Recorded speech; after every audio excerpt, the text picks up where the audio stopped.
Mantap Suranta. Oke, alhamdulillah. Kita sudah nyampe di puncak ya, Pak Wisal? Iya, Pak Irfan. Boleh disebutkan ini puncak apa sih Pak Wisal? Ketinggian berapa? Saya juga nggak tahu nih puncak apa. Ini mah pokoknya mah diupas aja, pokoknya puncaknya diupas aja. Di ketinggian berapa Pak Wisal? Ini ketinggiannya sudah masuk di atas 2000 ya, 2001 meter di atas permukaan laut ketinggiannya. Nah, tadi perjalanan cukup panjang. Mungkin di sini nama daerahnya juga namanya Tegal Panjang ya, kalau kurang lebih kalau nggak salah ya.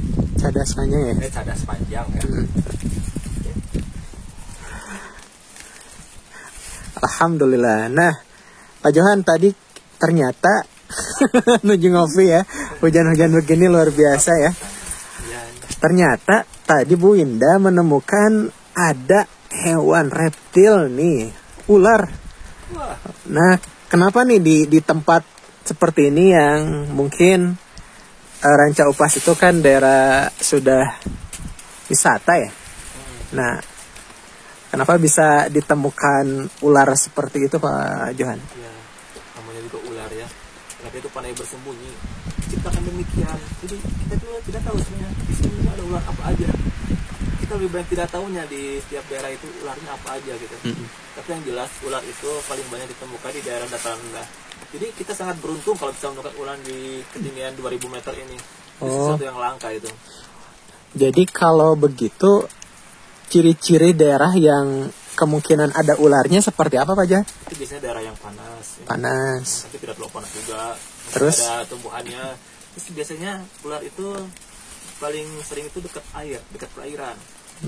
Nah, yang berbatu dan demikian itu lebih banyak ularnya dibandingkan daerah seperti gurun itu lebih sedikit itu. Karena terlalu panas juga ular tidak suka gitu. Iya. Mereka tidak kuat juga. Udara dingin ya? Dingin ular. Nah, bisa mungkin juga Pak Johan, ini kalau hutan Upas ini kan tadi selama perjalanan itu habitat tumbuhan spesies yang ada di sini apa saja nih? Nampaknya kita semua belum melihat hewan-hewan besar nih kayak monyet atau macan tutul dan seperti itu. Itu mengapa ya? Mungkin Pak Wisal atau Pak Johan silakan. Kenapa ya? Kenapa coba? Jelas kemungkinan besar jumlah mereka itu sedikit. Yang kedua itu mereka itu menghindari manusia. Ya itu apa namanya, adaptasi perilaku lah. Ditambah hari ini kan cuacanya mendung ya. Biasanya kalau mendung kalian juga kan suka malas keluar gitu ya. Mager. Juga gitu, mager gitu. Misalnya mereka itu adaptasi perilakunya itu lebih menghemat energi daripada mereka harus keluar mencari makanan. Lebih baik kita tunggu aja, soalnya makanan juga jarang yang keluar gitu. Begitu mungkin Pak Irfan. Ada tambahan bisa? Satu sisi ada tambahan yang mungkin poin ketiganya tadi ya Pak Johan, di mana ke Ranca Upas ini Pak Wisal dari tahun 2006. Dia udah lahir tahun 2006. Nah, di Ranca Upas itu dulu rimbun ya, rimbun sekali gitu. Banyak sekali keanekaragaman hayati yang mana keanekaragaman hayati berada di tempat ini merupakan habitat dari hewan-hewan begitu. Nah, hampir setiap 30 sampai 15 menit sekali Pak Wisal itu berjumpa langsung dengan burung. Nah, sekarang burung-burungnya juga sudah semakin jarang seperti itu. Mungkin karena ada tekanan dari ya pohon tumbang atau pohon ditebang ya, atau misalnya ada lahan-lahan yang harusnya ditumbuhi oleh tumbuhan ini dibuka gitu ya, atau bisa jadi rusak karena wisata. Itu bisa jadi rusak karena wisata, karena semakin banyak lalu lalang manusia, hewan akan semakin takut gitu. Yang tadi poin nomor 1 itu ya, ya.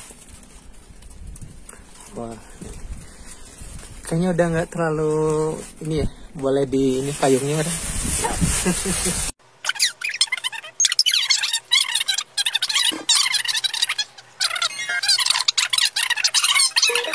Nah, Pak Wisal, Pak Johan, nih, alhamdulillah kita anak-anak Imagnum menemukan beberapa spesies juga tumbuhan nih. Mungkin ada harapan untuk kami nih sebagai siswa dengan mengenal tumbuhan tadi, adaptasinya dan lain sebagainya. Sebenarnya masih banyak yang belum kita temukan, tapi alhamdulillah beberapa sudah ditemukan. Nah, kira-kira harapan dari kita semua ketika sudah mengenal itu apa nih, Pak Wisal, mungkin Pak Johan? Tadi mungkin Pak Wisal banyak di tumbuhannya, Pak Johan salah satu di hewannya. Mungkin boleh dari Pak Wisal dulu.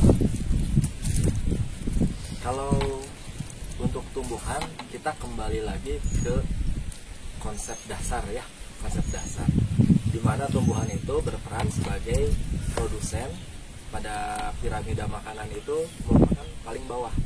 Nah, disusul naik ke atas jadi konsumen tingkat 1, disusul lagi konsumen tingkat 2, konsumen tingkat 3, bahkan sampai terakhir konsumen tingkat 4 yang disebut dengan top predator. Nah, kalau misalnya dari produsennya itu sudah banyak yang hilang, otomatis yang akan memanfaatkannya pun akan semakin berkurang seperti itu.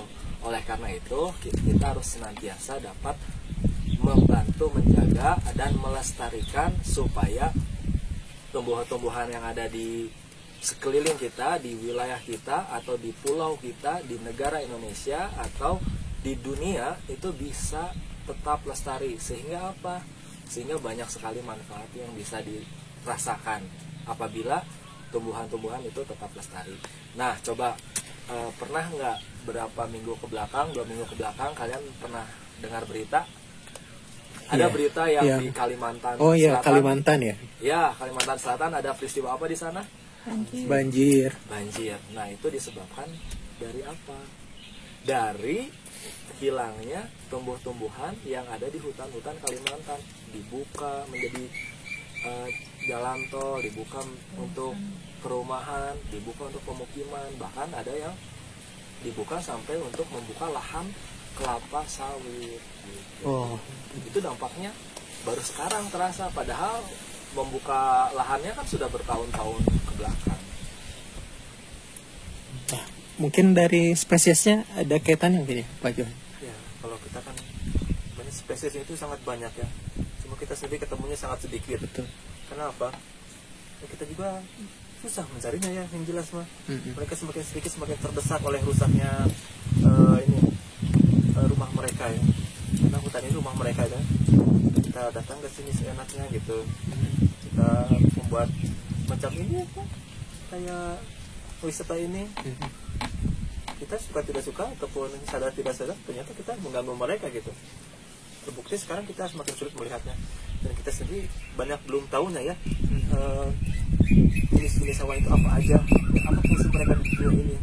Karena Allah itu menciptakan segala sesuatu tidak ada sia-sia, dan kita tidak tahu itu apa fungsinya. Jangan sampai hewan-hewan tersebut sudah hilang sebelum kita tahu apa fungsinya atau jenisnya apa saja gitu. Jadi ya ada baiknya kita mempelajari, makin tahu bagaimana cara mereka hidup, kita lebih menghargai bagaimana hewan-hewan tersebut diciptakan oleh Allah. Mungkin itu dari saya. Ada pesan untuk anak-anak Imagnum mungkin, Pak Johan? Anak-anak Imagnum, ya jangan bosan mempelajari hewan-hewan dan tumbuhan, karena selalu ada sesuatu yang belum kita tahu. Iya.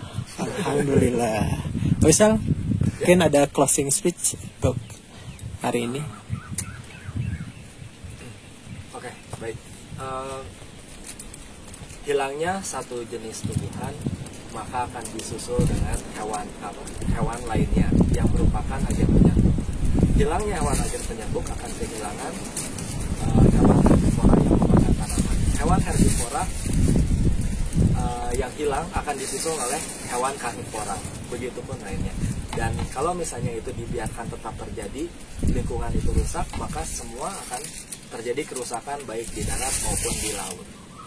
Oke, alhamdulillah. Terima kasih Pak Wisal, Pak Johan sudah ikut bincang-bincang kita kali ini di acara Imagnum. Mudah-mudahan kedepannya kita masih bisa untuk berbagi sharing ilmu ya, untuk anak-anak di Magnum di kelas 4 SD Islam Cendik yang Muda. Tur nuhun. Assalamualaikum warahmatullahi wabarakatuh. Waalaikumsalam warahmatullahi wabarakatuh. Jika malam datang, lihatlah ke langit. Adakah kau lihat pemandangan? Jika siang datang, lihatlah ke langit. Adakah kau lihat keindahan ciptaannya? Renungkanlah, pikirkanlah.